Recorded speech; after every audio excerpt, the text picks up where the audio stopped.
ये घटना साल 2002 की है, जब अपनी मेहनत के दम पर तैयार हुए हिंदुस्तान के सबसे बड़े व्यापारिक साम्राज्य में से एक रिलायंस इंडस्ट्री के फाउंडर धीरूभाई अंबानी की मृत्यु हो गई। भारत के कारोबार जगत के लिए बहुत बड़ा झटका था, लेकिन धीरूभाई अंबानी के उन दो बेटों मुकेश अंबानी और अनिल की जिंदगी का एक यूटर्न भी था। दुनिया भर के लोगों को ये उम्मीद थी कि धीरूभाई अंबानी के इस साम्राज्य को दोनों भाई मिलकर आगे बढ़ाएंगे, लेकिन महज 2 साल के भीतर ही मुकेश और अनिल अंबानी के बीच आपसी लड़ाई छिड़ गई। आपसी लड़ाई की वजह से दोनों भाइयों के बीच एक बहुत बड़ी दीवार खड़ी हो चुकी थी, और जैसे ही इन दोनों भाइयों की आपसी लड़ाई बाहर आई, वैसे ही इन दोनों की मां कोकिलाबेन ने इंटरफेयर करते हुए धीरूभाई अंबानी के साम्राज्य को 2 हिस्सों में बांट दिया। धीरूभाई अंबानी की पत्नी कोकिलाबेन ने मुकेश को ऑयल रिफाइनरीज और पेट्रोकेमिकल का कारोबार सौंप दिया। वहीं दूसरी तरफ छोटे बेटे अनिल के हिस्से में टेलीकॉम, फाइनेंस और एनर्जी यूनिट्स आ गई। इतना ही नहीं, कोकिलाबेन को मालूम था कि वो वक्त भी आएगा जब उन दोनों बेटों में ही कारोबारी टकराव शुरू हो जाएगा। इसीलिए कोकिलाबेन ने इन दोनों भाइयों से एक समझौते पर हस्ताक्षर करवाया, जिस पर लिखा था कि दोनों भाइयों के लिए 10 सालों तक एक दूसरे से कंपटीशन नहीं करेंगे, यानी कि अगले 10 सालों तक मुकेश टेलीकॉम सेक्टर के कारोबार में पैर नहीं रखेंगे, जबकि अनिल ऊर्जा और पेट्रोकेमिकल के बाजार से दूर रहेंगे।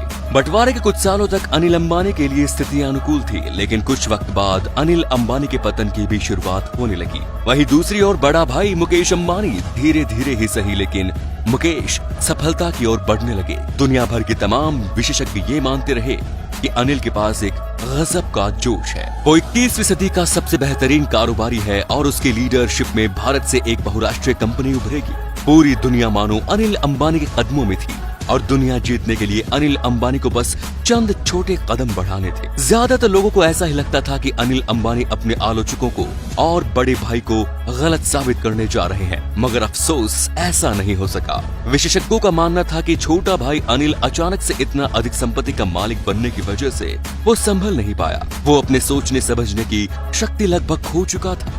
अनिल हर उन सेक्टर में पैसे बहाना शुरू कर दिया जो उसे पसंद आता था।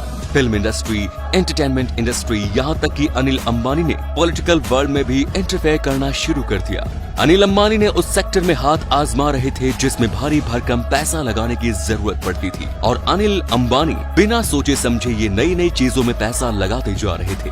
लेकिन अनिल एक बार जो फिसले तो बस फिसलते ही चले गए। इसकी एक बड़ी वजह ये थी कि उनके पास कोई ऐसा धंधा नहीं था जिससे लगातार कैश आता रहे।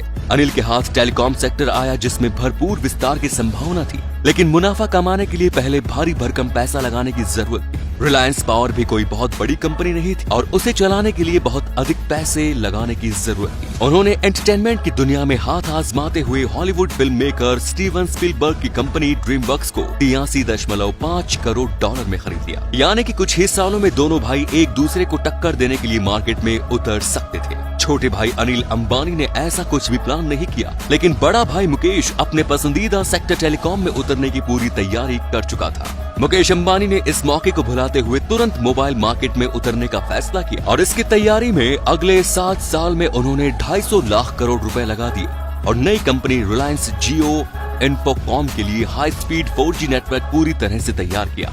मुकेश अंबानी ने बिना शोर शराबा किए रिलायंस जियो के नाम से ही हाई स्पीड इंटरनेट और फ्री कॉलिंग के प्लान को देश के कोने कोने में फैला दिया, और रिलायंस जियो के लॉन्च होते ही एक झटके में देश के गांव-गांव तक इस नई कंपनी की पहचान बन गई। वहीं दूसरी तरफ बिना सोचे समझे हर नई इंडस्ट्री में पैसा लगाने वाले अनिल अंबानी लगातार लुढ़कते जा रहे थे। साल 2007 में अनिल अंबानी जहां पूरी दुनिया के सबसे अमीरों की लिस्ट में 45 बिलियन डॉलर संपत्ति के साथ 6 नंबर पर कायम थे, 2008 आते आते अनिल अंबानी की संपत्ति सिर्फ और सिर्फ 2.4 बिलियन डॉलर रह गई, और अमीरों की लिस्ट में वो 60 अंक पीछे, यानी कि 66वें नंबर पर आ गए। अब हालात यहाँ तक पहुँच गए कि अनिल अरबपतियों की सूची में टॉप 2000 लोगों में भी इनका नाम नहीं है। दरअसल बंटवारे के वक्त अनिल अंबानी के हिस्से में जो भी कंपनियां आई, उन्होंने उन पर कम ध्यान दिया, जबकि दूसरे नए क्षेत्रों में और नए प्रोजेक्ट्स में जमकर पैसे बहाए, और खराब कारोबार की वजह से एक के बाद एक उनकी कंपनीज डूबती चली गई। कुछ कंपनियां दिवालिया हो गई तो कुछ को बेच दिया गया। साल 2017 में रिलायंस की कम्युनिकेशंस ने अपना वायरलाइंस बिजनेस बंद कर दिया। साल 2019 में रिलायंस कैपिटल ने अपना म्यूचुअल फंड एंड बिजनेस बेच दिया। साल 2020 की शुरुआत में रिलायंस पावर 685 करोड़ का लोन चुकाने में डिफॉल्ट हो गई। इसके अलावा रिलायंस इंफ्रा करीब 150 करोड़ रुपए के कर्ज में फंस गई। इस तरह अनिल अंबानी को एक के बाद एक झटके मिल मिलते गए। जुलाई 2020 में करीब 2900 करोड़ का बकाया लोन नहीं चुकाने पर यस बैंक ने अनिल अंबानी ग्रुप के हेडक्वार्टर पर कब्जा कर लिया। इसके अलावा जून में भारतीय स्टेट बैंक ने 1200 करोड़ का कर्ज नहीं चुकाने की वजह से अनिल अंबानी को कोर्ट तक घसीटा। आज अनिल अंबानी के पास कुछ भी नहीं है, न तो टेलीकॉम इंडस्ट्री न एंटरटेनमेंट इंडस्ट्री, यहाँ तक कि खुद का नाम भी नहीं।